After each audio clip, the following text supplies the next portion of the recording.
Warahmatullahi wabarakatuh. Alhamdulillahi rabbil alamin. Wassalatu wassalamu ala ashrafil mursalin nabiyina wa maulana Muhammadin wa ala alihi wa sahbihi ajma'in. Wa ashhadu an la ilaha illallah wahdahu la syarikalah wa ashhadu anna Muhammadan abduhu wa rasuluh sallallahu alaihi wa ala alihi wa sahbihi wa man tabi'ahum bi ihsanin ila yaumiddin.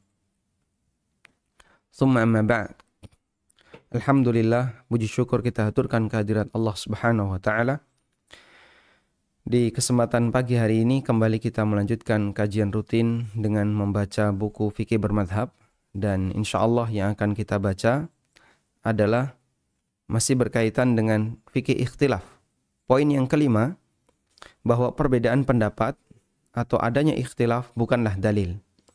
Bagi pemirsa ANB Channel maupun Niaga TV dimanapun Anda berada, yang sudah memiliki bukunya silahkan dibuka di halaman 176. Perbedaan pendapat bukanlah dalil. Kita fokus di lingkup ikhtilaf ijtihadiyah.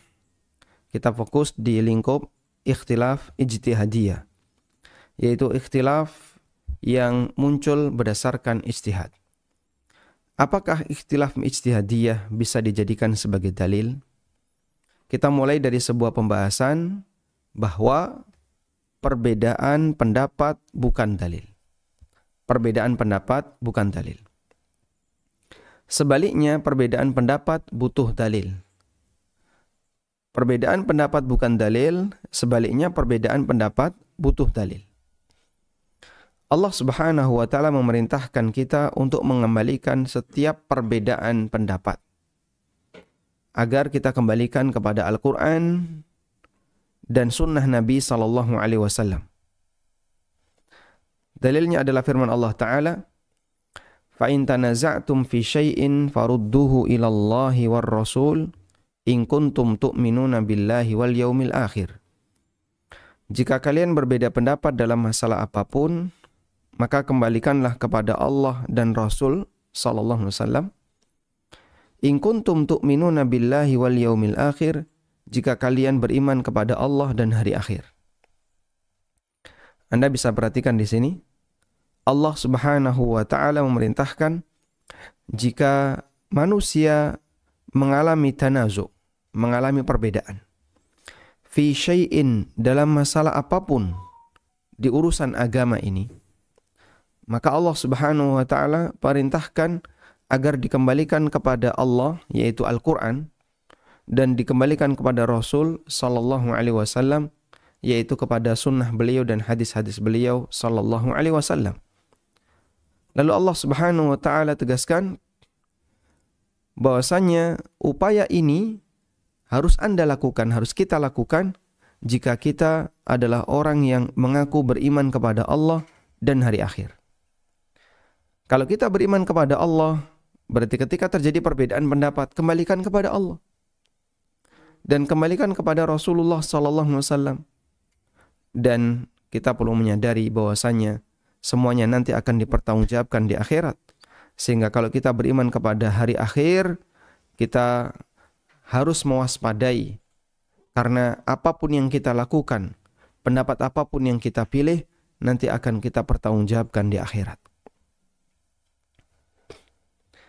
Sebagian ulama menegaskan, sikap sebagian orang yang menjadikan khilaf sebagai dalil adalah tindakan bodoh yang dilakukan oleh orang yang tidak berilmu.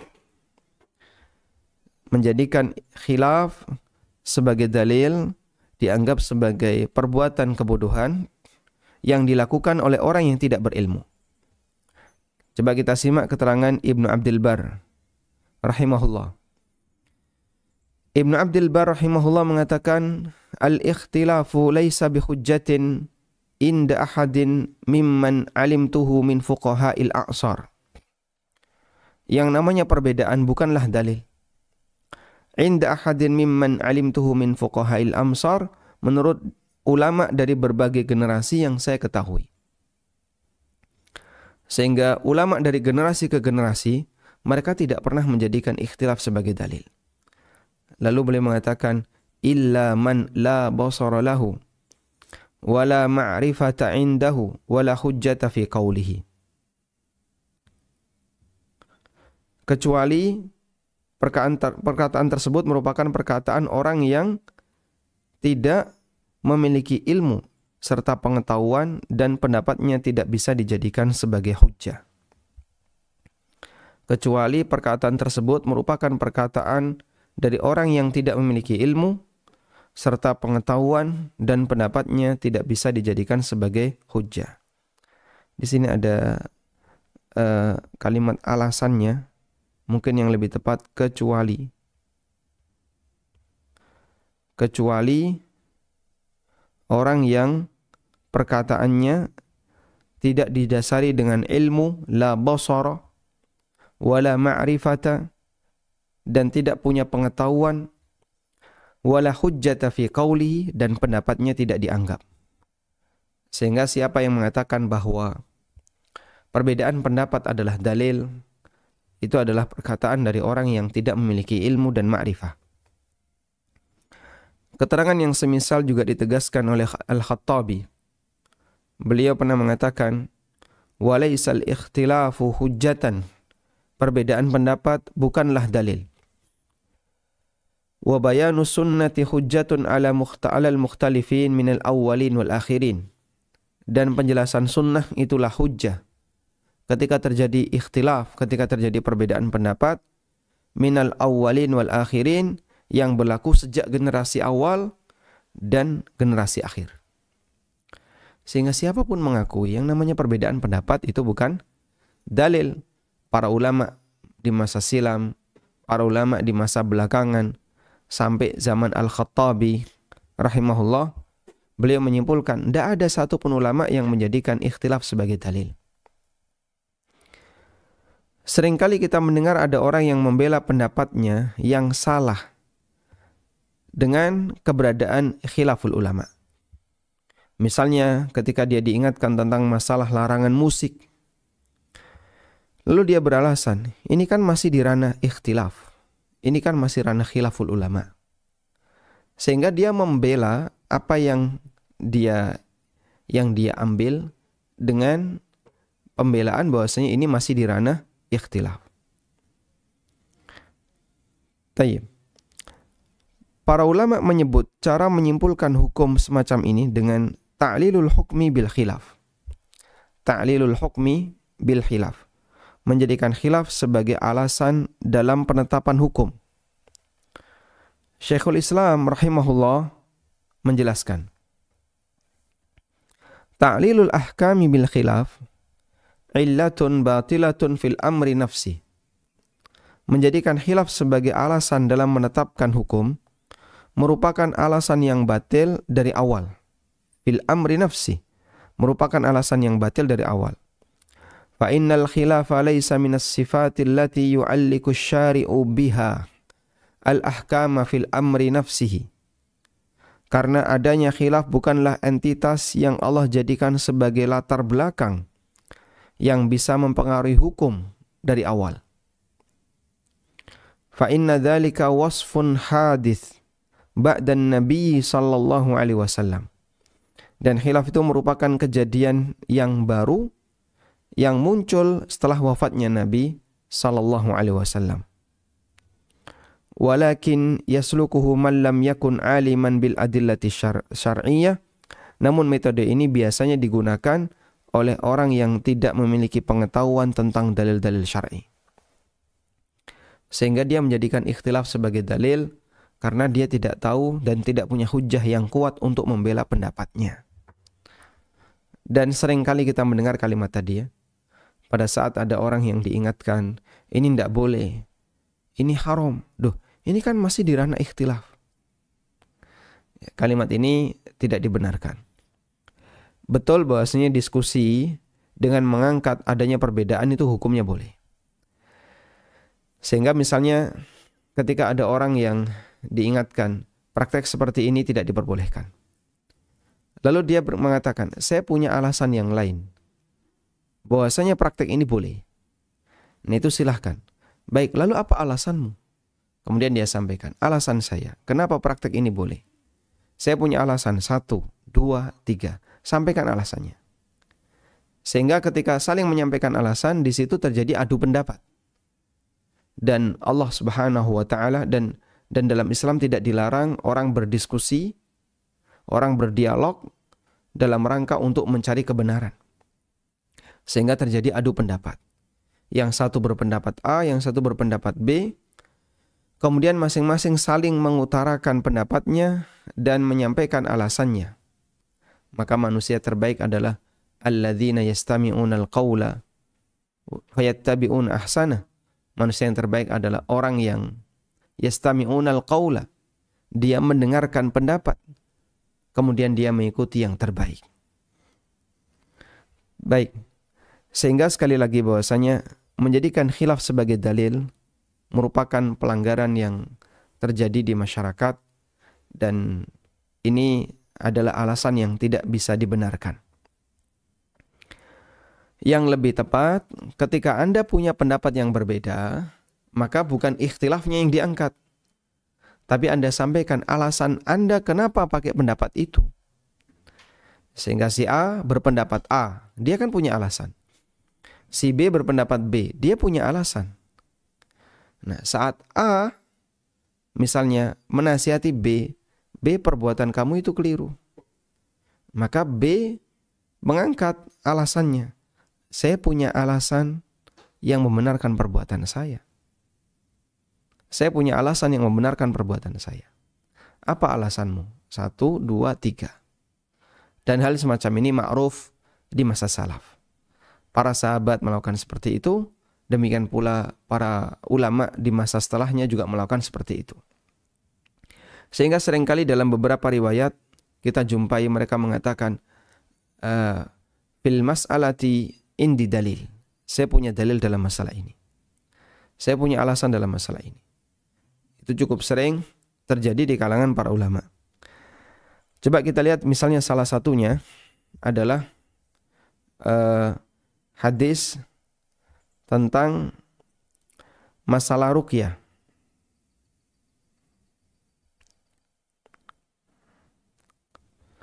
Wala yastarqun.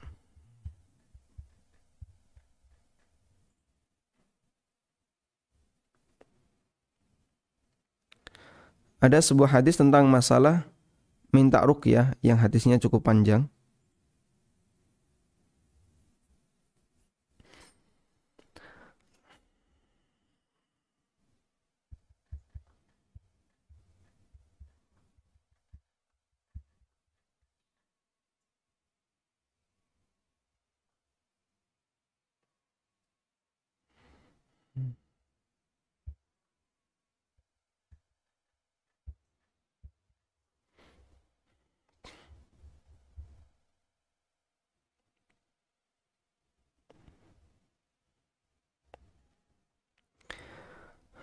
Baik, terjadilah dialog ya.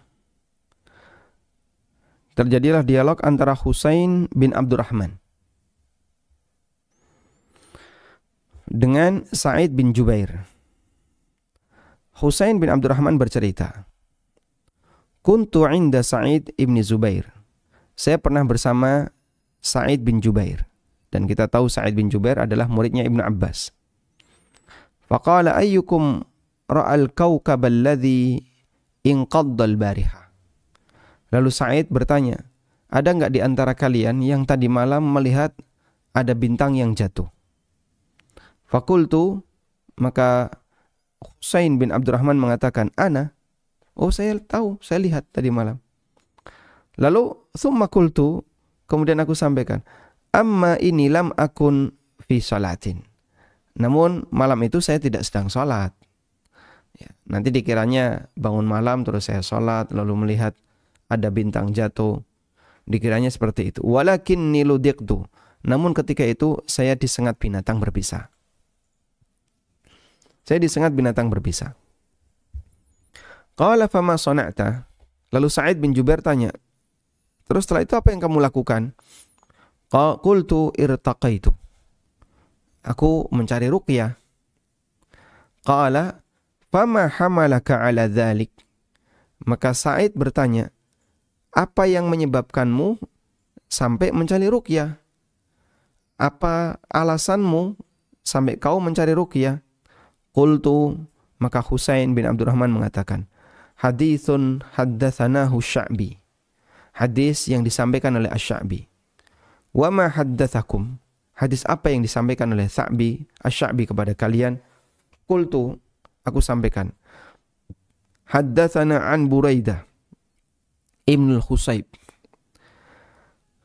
Beliau menyampaikan hadis dari Buraidah bin Husayb.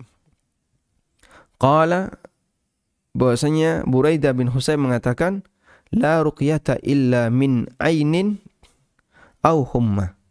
Tidak ada ruqyah yang paling mujarab melebihi ruqyah yang diberikan kepada orang yang terkena penyakit ain atau terkena demam karena sakit. Qala, kemudian Sa'id bin Jubair mengatakan, qad ahsana man intaha ila ma sami'a.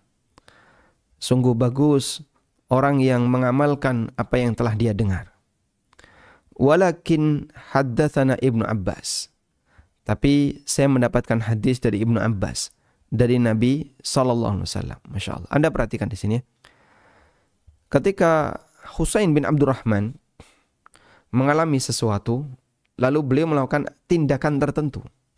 Ditanya oleh Sa'id bin Jubair, kamu kok melakukan tindakan itu, dalilnya apa? Alasannya apa? Husain bin Abdurrahman menyampaikan alasannya. Alasan saya ini. Setelah dia menyampaikan alasannya, Sa'id bin Jubair mengatakan, saya mendapatkan hadis yang lain. Saya mendapatkan hadis yang lain, alasannya ini. Di mana praktek kamu ini tidak boleh. Dan itu hadis dari Ibnu Abbas radhiyallahu anhuma, dari Nabi SAW, bahwasanya beliau bersabda, uridat aliyal umam, ditambahkan kepadaku seluruh umat. Fara'aitun nabiyya wa ma'ahu rahb. Lalu aku melihat ada seorang nabi yang dia hanya membawa beberapa orang pengikut. Wan nabiyya wa ma'ahu ar-rajul war rajulan, dan ada nabi yang hanya membawa satu atau dua pengikut. Wan nabiyya wa laysa ma'ahu ahad, dan ada nabi sementara dia tidak membawa seorang pun pengikut. Idh rufi'a li sawadun azim. Tiba-tiba ditambahkan kepadaku ada gerombolan hitam yang banyak. Fadhanantu annahum ummati. Aku menyangka itu adalah umatku. Faqila li, kemudian disampaikan kepadaku, hadza Musa wa qaumu. Itu adalah Musa dan kaumnya. Fanadhartu, lalu aku melihat di arah yang lain. Fa idza sawadun azim, dan di sana ada gerombolan hitam. Faqila li, kemudian disampaikan kepadaku, hadhihi ummatuk. Itu adalah umatmu. Wa ma'ahum sab'una, dan di antara mereka ada 70.000 yadkhulunal jannata bighairi hisabin wala adzab, yang mereka masuk surga tanpa hisab dan tanpa azab. Baik. Thumma nahadha fadakhala manzilahu. Kemudian Nabi SAW bangkit, lalu beliau masuk ke dalam rumahnya. Fakhadhan nasu fi ulaik. Maka masyarakat ribut dan saling diskusi tentang siapakah 70.000 orang itu yang dijamin masuk surga tanpa hisab dan tanpa azab. Kemudian mereka menyampaikan beberapa perkiraan. Mungkin mereka adalah orang yang fala'allahum, mungkin mereka adalah orang yang pernah menjadi sahabat Rasulullah SAW. Ada yang mengatakan mungkin mereka adalah orang yang dilahirkan dalam Islam sehingga tidak pernah berbuat syirik sama sekali. Dan berbagai pendapat-pendapat yang lain, sehingga mereka memprediksikan 70.000 itu apakah A, B, C, D, ya. Menyebutkan beberapa karakter dan kriteria. Fakharaja alaihim Rasulullah SAW, kemudian Nabi SAW keluar, fa akhbaruhu, lalu mereka pun menyampaikan kepada Nabi SAW, ya Rasulullah, tadi kami diskusi, ingin cari tahu siapakah 70.000 orang itu. Faqala, kemudian Nabi SAW bersabda, humul ladzina la yastarkun. 70.000 orang itu adalah mereka yang tidak minta diruqyah. Wala yaktawun, dan tidak menggunakan pengobatan dengan metode kai, yaitu besi yang dipanaskan. kemudian ditempelkan ke bagian yang luka. Wala yatatayyarun, dan mereka tidak memiliki akidah tiarah.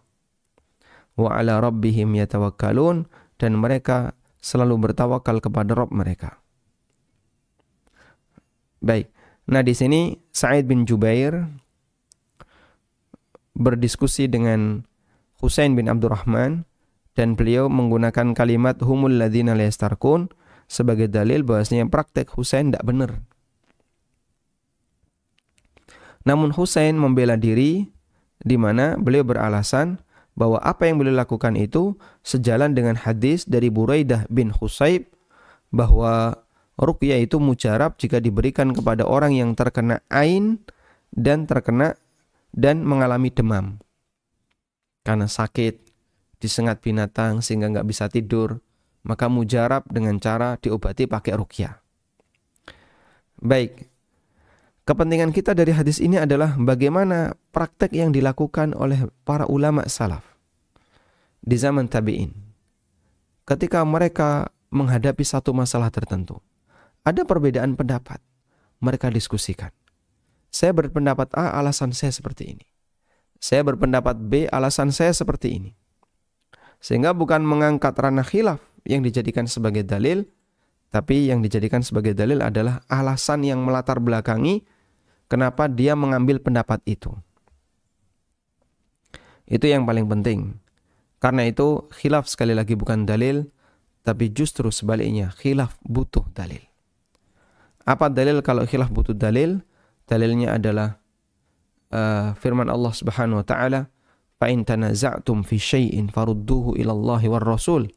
Kalau kalian berbeda pendapat dalam masalah apapun dalam urusan agama ini, maka kembalikanlah kepada Allah dan Rasul, in kuntum tu'minuna billahi wal yaumil akhir, jika kita beriman kepada Allah dan hari akhir. Wallahu a'lam. Selanjutnya, lalu bagaimana dengan realita di kitab-kitabnya para ulama, di mana para ulama banyak menyebutkan khilaf dalam buku-buku mereka? Maka saya sebutkan yang keenam di sini, catatan yang keenam, menyebutkan adanya khilaf tidak sama dengan menggunakan khilaf sebagai dalil. Ini penting. Ada buku-buku ulama yang menyebutkan perbandingan madhab, fikih muqaranah, fikih muqarin. Misalnya Al-Majmu' karya An-Nawawi, Al-Mughni karya Ibnu Qudamah, Bidayatul Mustahid karya Ibnu Rushd, Al-Majmu' mewakili madhab Syafi'i, Al-Mughni mewakili madhab Hambali, Bidayatul Mustahid Ibnu Rushd bermadhab Maliki, Bada'i'us Sana'i, ini karya Al-Kasani bermadhab Hanafi. Semua literatur ini sangat syarat dengan menyebutkan perbedaan pendapat ulama. Bahkan Bidayatul Mustahid, kitab ini tipis ya, cuma 2 jilid. Tapi dari awal sampai akhir menyebutkan khilaf. Dalam masalah ini ada sekian pendapat, kemudian dibahas taklil kenapa alasannya ada pendapat ini, pendapat ini. Itu dibahas di Bidayatul Mujtahid. Dan ini dulu adalah kurikulum yang kita pelajari pada waktu kuliah di S1 jurusan fikih dan usul fikih. Semester 1, semester 2 untuk fikih belajarnya Bidayatul Mujtahid. Baik. Sehingga kitab Bidayatul Mujtahid yang kurang lebih hanya 2 jilid itu ada yang menyebutnya sebagai kitab yang penuh dengan khilaf padahal tipis. Ensiklopedia khilaf tapi tipis. Sementara untuk Al-Majmu', Al-Mughni ini tebal ya. Al-Mughni yang saya punya sampai 11 jilid. Ada yang versi 9 jilid. Ada yang versi sekian jilid. Baik, Al-Majmu' juga demikian. Nah sekarang, bagaimana dengan buku-buku ulama yang menyebutkan ikhtilaf itu? Apakah berarti bahasanya mereka menjadikan ikhtilaf sebagai dalil? Maka jawabannya adalah, sebatas menyebutkan realita bukan termasuk mendukung realita. Sebatas menyebutkan realita bukan termasuk dan bukan berarti mendukung realita. Ini Anda hapus salah satu ya. Bukan termasuk berarti. Sebatas menyebutkan realita, bukan termasuk mendukung realita. Nabi SAW menyebutkan beberapa realita akhir zaman yang menjadi tanda dekatnya kiamat. Seperti banyak pembunuhan, kemudian praktek zina, transaksi riba, dan aneka tanda kiamat yang lainnya. Akan tetapi beliau menyebutkan tentu saja bukan untuk mendukungnya.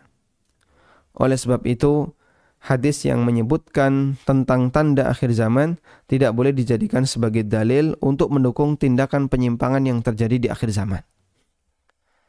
Besok akan ada banyak pembunuhan. Besok akan ada terjadi perzinaan. Nabimu mengatakan demikian, berarti kan zina itu memang realita di akhir zaman. Ngapain kalian salahkan orang yang berzina? Salah ya ini ya. Ini pendapat yang salah, alasan yang salah. Zina adalah dosa besar. Dan Nabi SAW menceritakan bahwasanya itu akan terjadi di hari kiamat. Atau sebagai bagian dari tanda kiamat. Bukan karena beliau mendukung perbuatan dosa besar ini. Waliyadzubillah, tidak mungkin. Maha suci Allah dari keadaan semacam ini. Namun beliau menyampaikan realita. Nah, kaitannya dengan ini, ada orang yang beralasan bahwa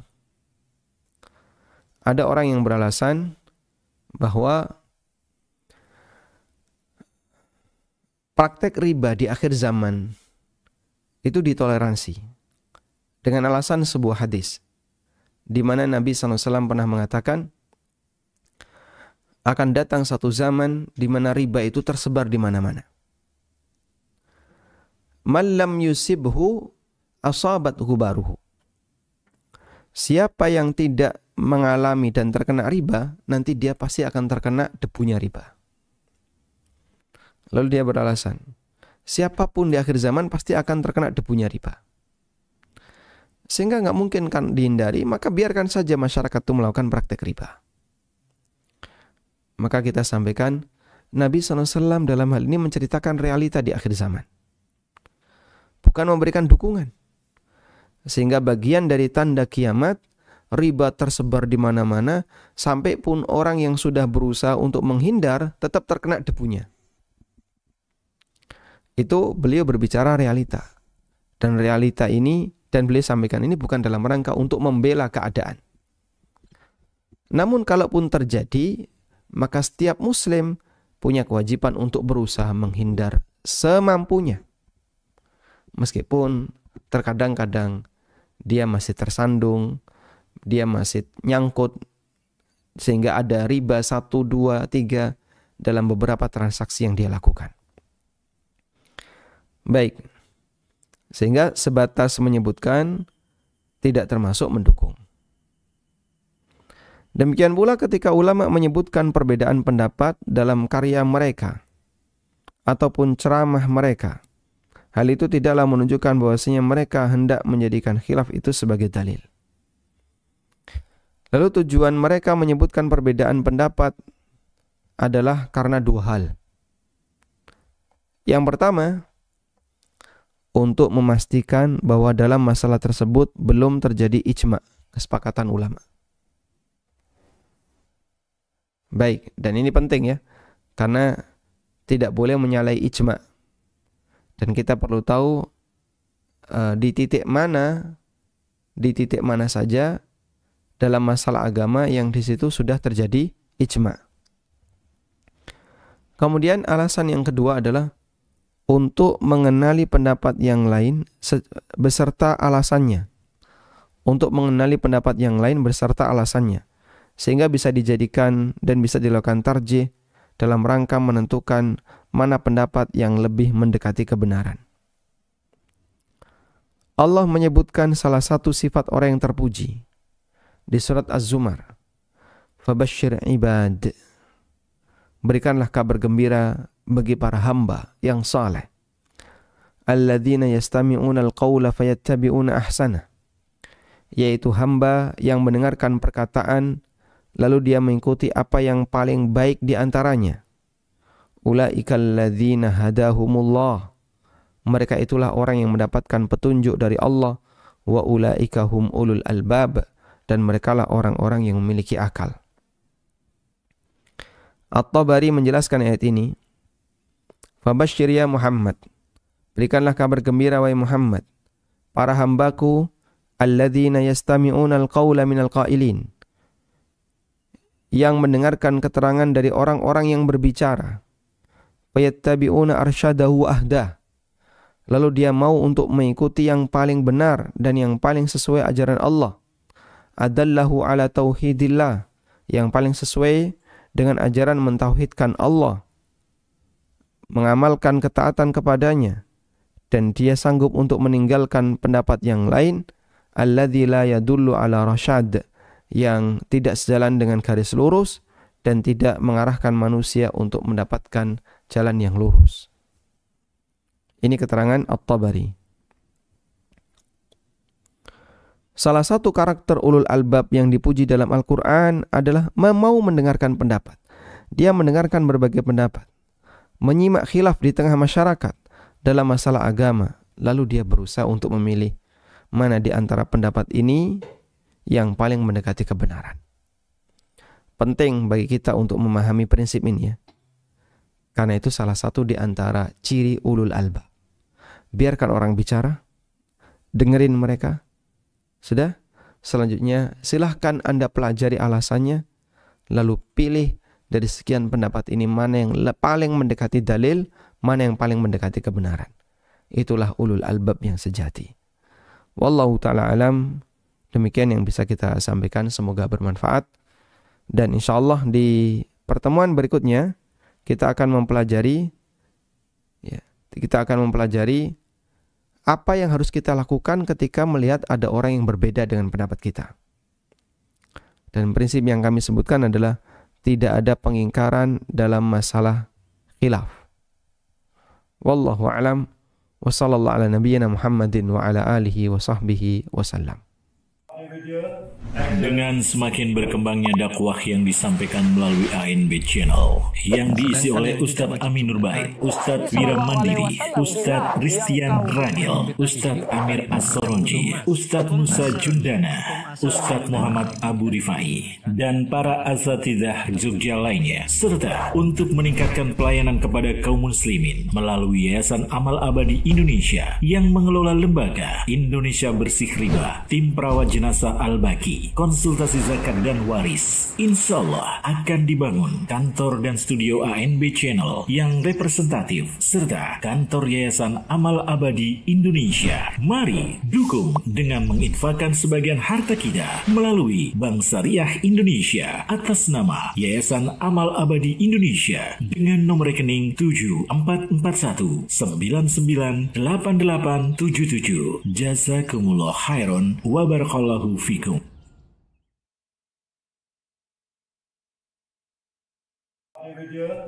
Dengan semakin berkembangnya dakwah yang disampaikan melalui ANB Channel yang diisi oleh Ustadz Amin Nurbaid, Ustadz Wira Mandiri, Ustadz Ristian Rangil, Ustadz Amir As-Soronji, Ustadz Musa Jundana, Ustadz Muhammad Abu Rifai, dan para asatidzah Jogja lainnya, serta untuk meningkatkan pelayanan kepada kaum muslimin melalui Yayasan Amal Abadi Indonesia yang mengelola lembaga Indonesia Bersih Riba, tim perawat jenazah Al-Baqi, konsultasi zakat dan waris. Insya Allah akan dibangun kantor dan studio ANB Channel yang representatif serta kantor Yayasan Amal Abadi Indonesia. Mari dukung dengan menginfakkan sebagian harta kita melalui Bank Syariah Indonesia atas nama Yayasan Amal Abadi Indonesia dengan nomor rekening 7441998877. Jazakumullah khairan wa barakallahu fikum.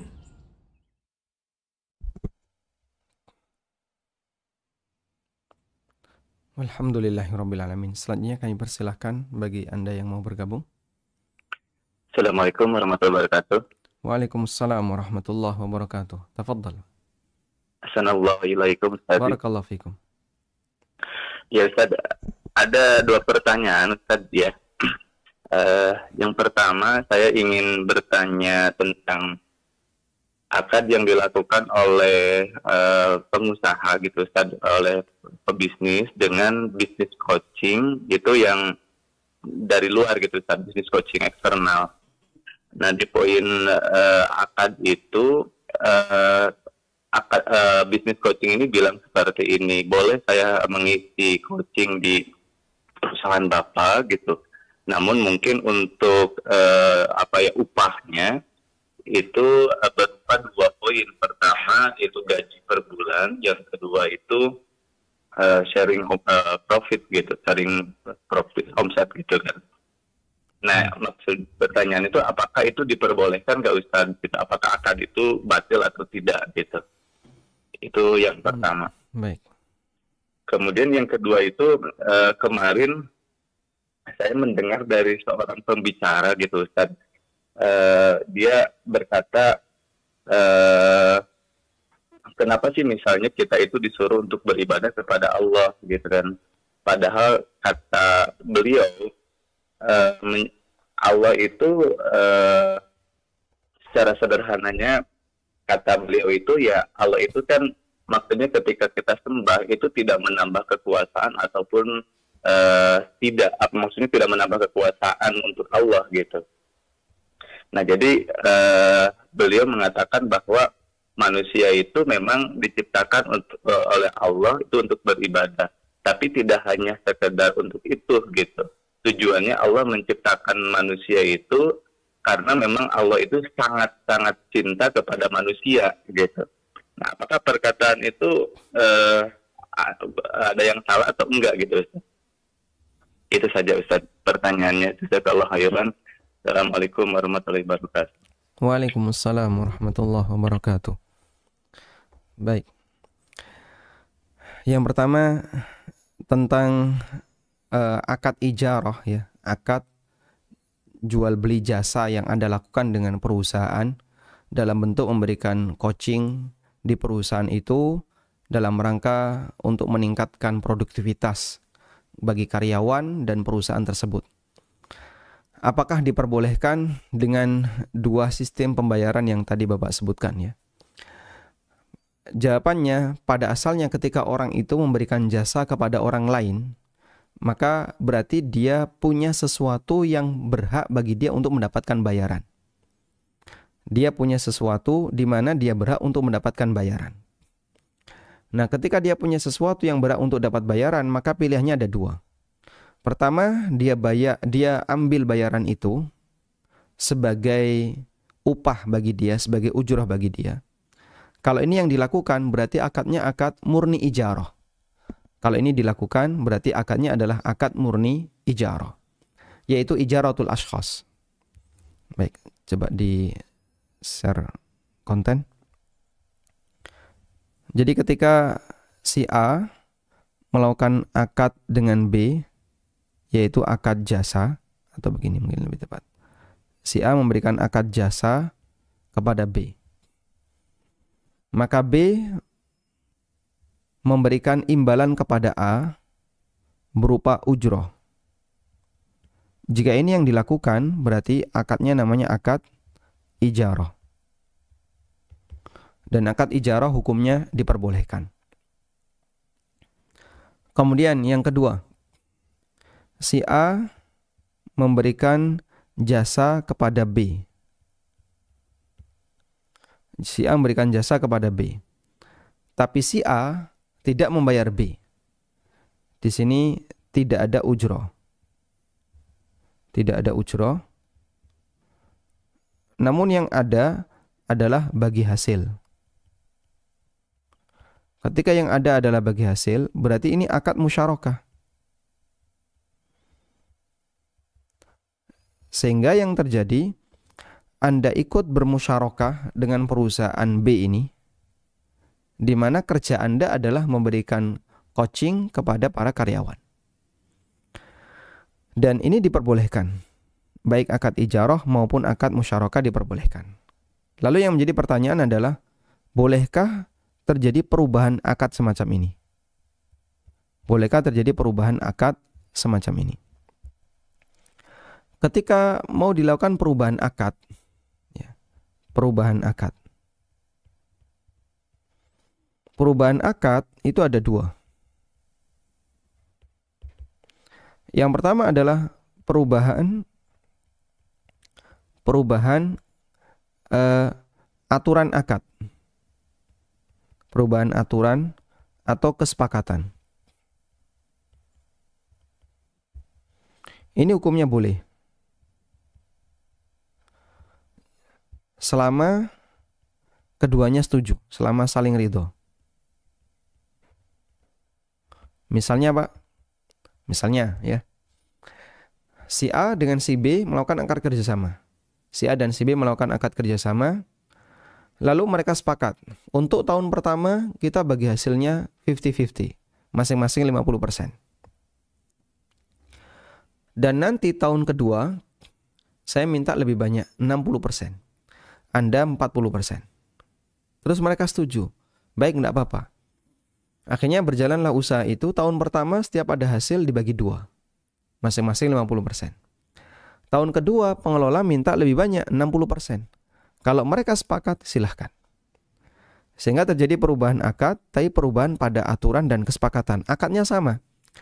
Tetap kerjasama, cuman yang berbeda adalah dari sisi bagi hasil. Semacam ini diperbolehkan.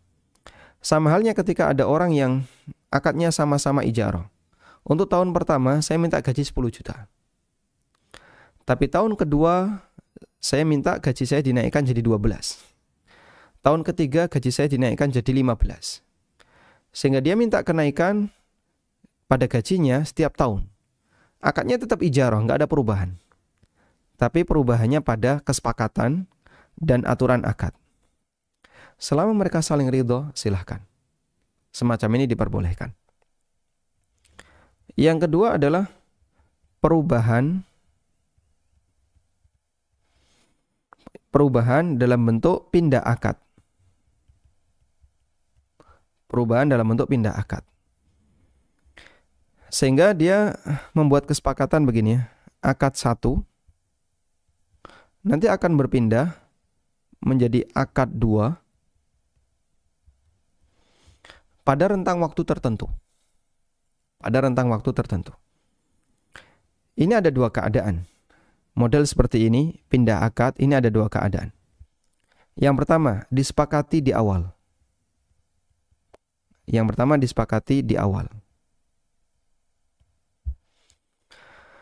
Jika disepakati di awal, ini masuk dalam kategori menggabungkan dua akad.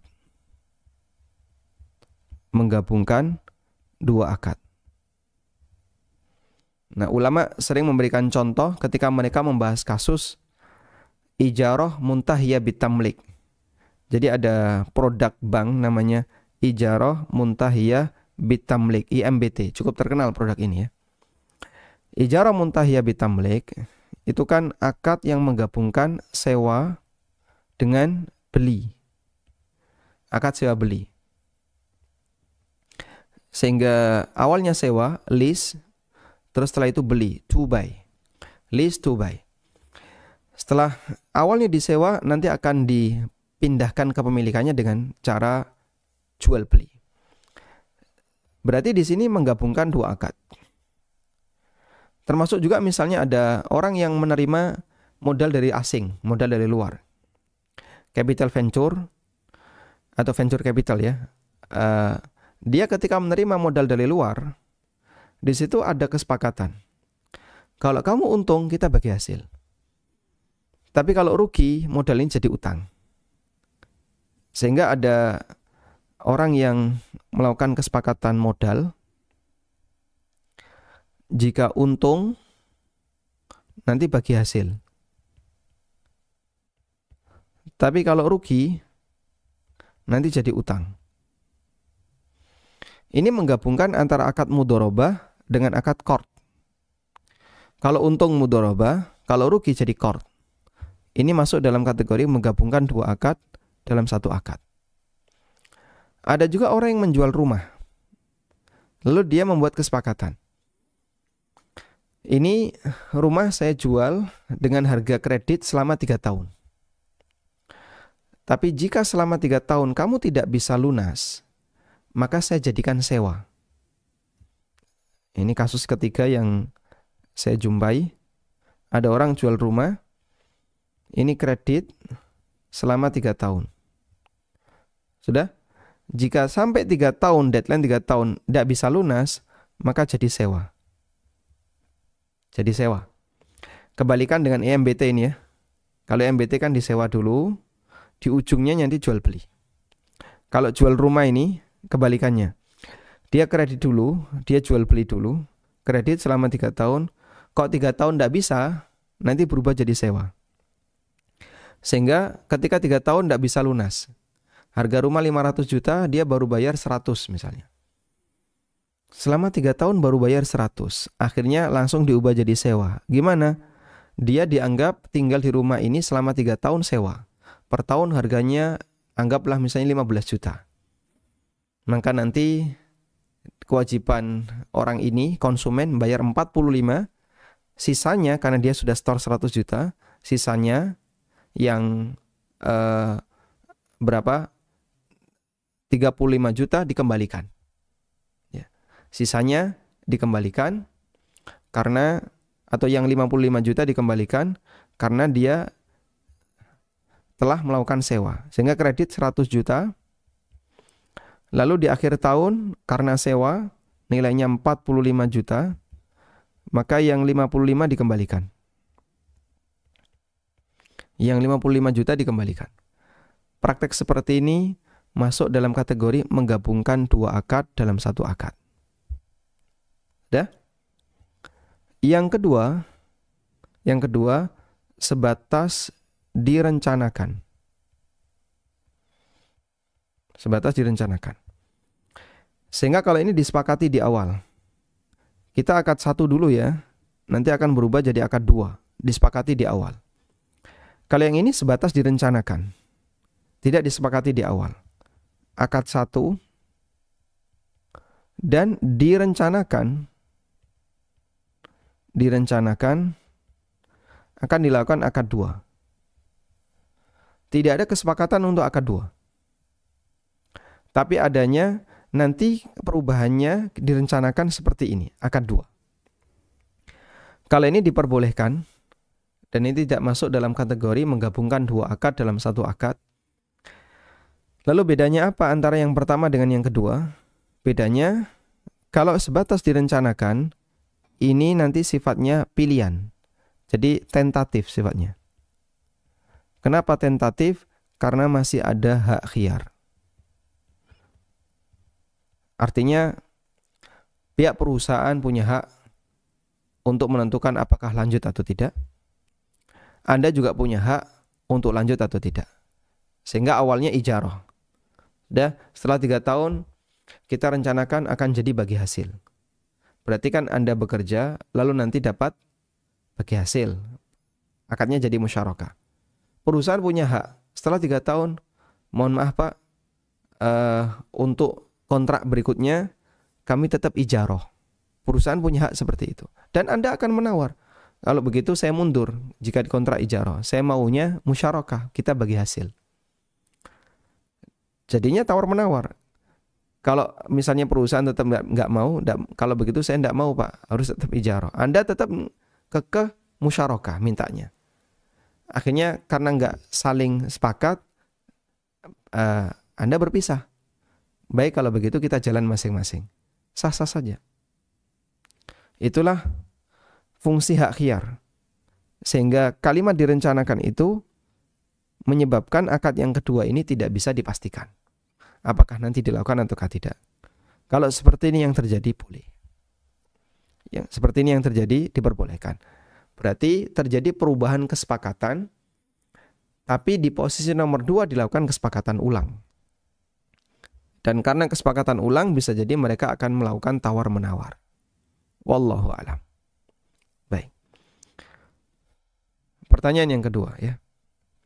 Terkait pernyataan yang disampaikan oleh seorang dai yang tadi Bapak sampaikan bahwasanya Allah Subhanahu wa taala menciptakan kita untuk tujuan ibadah, meskipun Allah tidak butuh ibadah kita.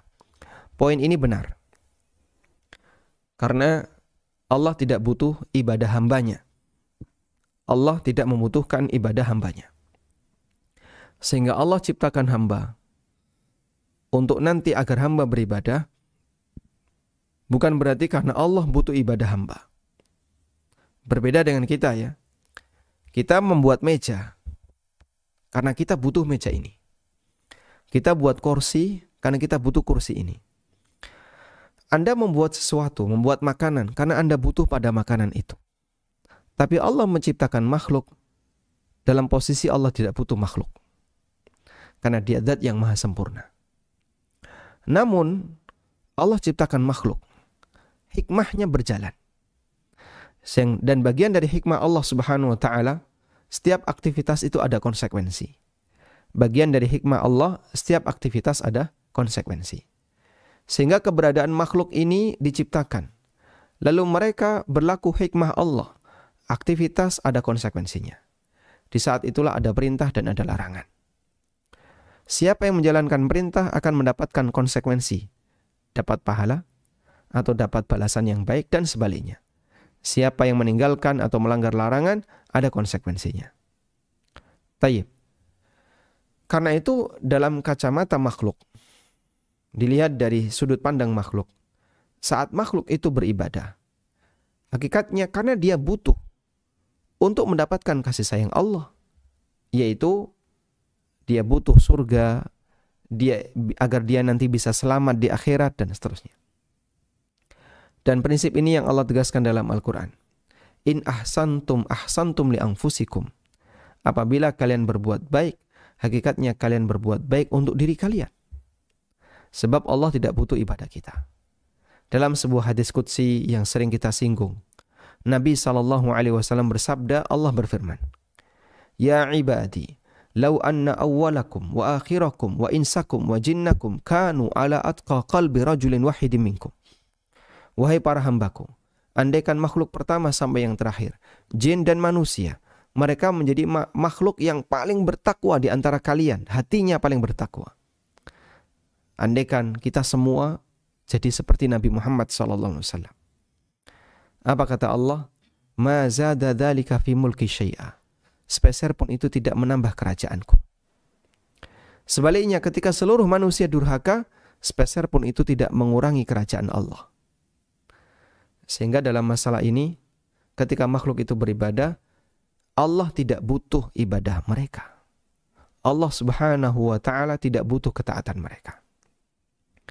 Lalu ketika kita beribadah, kita yang butuh.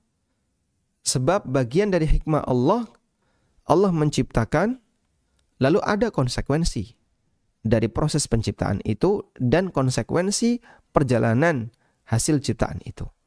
Di mana setiap kebaikan ada balasannya dan keburukan ada balasannya. Ini yang mungkin bisa kita jelaskan dalam memahami firman Allah Ta'ala, wa ma khalaqtul jinna wal insa illa liya'budun. Tidaklah aku ciptakan jin dan manusia kecuali agar mereka beribadah kepadaku. Sehingga kita melihat makhluk ketika menciptakan sesuatu, dia ciptakan karena dia butuh. Dia ciptakan mobil karena dia butuh kendaraan. Dia ciptakan makanan, dia buat makanan karena dia butuh makanan. Dia buat minuman karena dia butuh itu. Tapi Allah Ta'ala ketika menciptakan sesuatu, sepeser pun dia tidak butuh dengan apa yang dia ciptakan.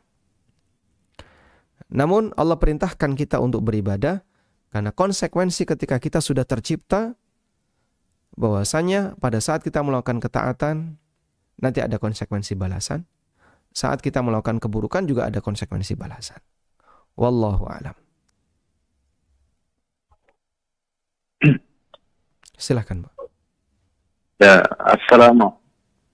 Assalamualaikum warahmatullahi wabarakatuh. Waalaikumsalam warahmatullahi wabarakatuh. Izin bertemu Ustaz, masalah zakat mal niki. Bolehkah zakat mal kita berikan kepada keluarga atau teman yang berhutang kepada kita, Ustaz? Lalu setelah diberikan tahunnya 5 juta, kita tagih hutangnya 3 juta. Terima kasih, Ustaz. Barakallahu fikum. Bolehkah zakat mal diberikan kepada keluarga atau teman yang berhutang kepada kita?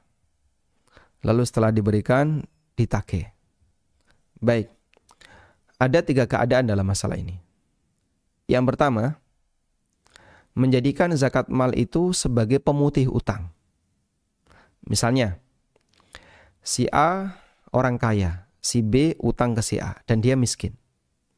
Senilai 5 juta, senilai 3 juta ya. Senilai 3 juta. Lalu si A mau bayar zakat senilai 5 juta. Zakatnya A 5 juta. Nah, dia ingat B ini miskin dan dia punya utang ke dia sebanyak 3 juta. Boleh enggak si A mengatakan, wahai B, aku ingin memberikan zakat kepadamu sebanyak 3 juta. Tapi kamu kan punya utang ke aku 3 juta. Sudah? Berarti anggap saja zakat yang ingin aku serahkan kepadamu itu dipakai untuk nutupi utangmu kepadaku.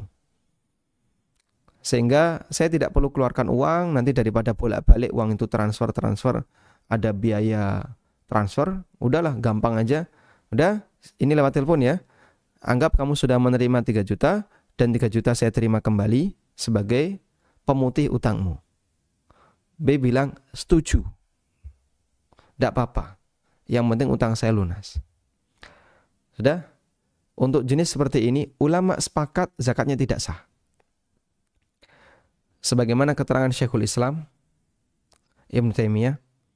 Kemudian di kalangan ulama kontemporer yang menegaskan hal itu adalah Syekh Dr. Abdullah Al-Jibrin rahimahullah. Beliau melarang praktek seperti ini karena ketika itu dilakukan, yang terjadi bukan ikhrajuz zakah, ita'uz zakah. Sebab zakat itu harus mengeluarkan sesuatu. Bukan memendam sesuatu terus dipakai untuk nutupi utangnya, bukan. Tapi harus mengeluarkan sesuatu. Baik, ini cara yang pertama. Yang kedua, dan yang pertama ini tidak boleh ya. Yang kedua, si A memberikan zakat kepada si B. B, kamu punya utang ke saya 3 juta. Ini ada zakat 3 juta. Sudah? Saya akan memberikan uang 3 juta ini kepada kamu dengan syarat. Kamu harus membayar utangmu ke saya. Kalau kamu sepakat dengan syarat ini, dengan ketentuan ini, tak kasih uang itu. Lalu B bilang, siap. Oke, siap. Baik. Baru A ngasih. Ini ya, saya kasihkan 3 juta. Saya tunggu. Kasihkan itu untuk bayar utangmu. B karena tadi terikat dengan kesepakatan di awal, dia serahkan. Baik, ini saya kembalikan uangnya untuk bayar utang kamu. Sudah lunas sekarang utangnya B ke A. Yang kedua ini kata Syekh Abdullah Al-Jibrin juga nggak boleh, sama seperti yang pertama. Karena jadinya dia mengkondisikan agar zakat itu dipakai untuk bayari utangnya. Yang ketiga, keadaan yang ketiga. Bagaimana keadaan yang ketiga? Dibiarkan dalam kondisi normal. Si A memberikan zakat kepada B. Ini zakat 5 juta, silakan kamu bawa. Sudah? Dibiarkan dalam kondisi normal. Nah, selanjutnya B mau bayar utang ke Anda, atau dia pakai untuk kebutuhan pribadi, atau dia gunakan untuk yang lain, terserah B. Kalau saya nagih boleh nggak Pak? Sebatas nagih boleh. Tapi tidak ada unsur sungkan. Sungkan itu bahasa Indonesianya apa? Malu. Tidak ada unsur malu. Wah, saya nggak enak ya kalau nggak bayar utang. Wong beliau sudah ngasih zakat. Kalau ada unsur itu tidak boleh ya, karena berarti dia melunasi utang disebabkan karena zakat. Namun kalau tidak ada unsur itu tidak apa-apa. Karena itu yang jadi patokan dalam masalah ini adalah Anda kasihkan zakat dan kasih kebebasan kepada B untuk menggunakan uang itu. Sehingga mungkin bisa ditunggu ya. Bisa ditunggu dalam waktu tertentu. Misalnya sepekan. Anda sudah ngasih 5 juta, sepekan berikutnya baru Anda tagih. Agar tidak ada perasaan sungkan atau berkaitan dengan pembayaran zakat dengan pelunasan utang. Wallahu ta'ala alam, demikian yang bisa kita sampaikan.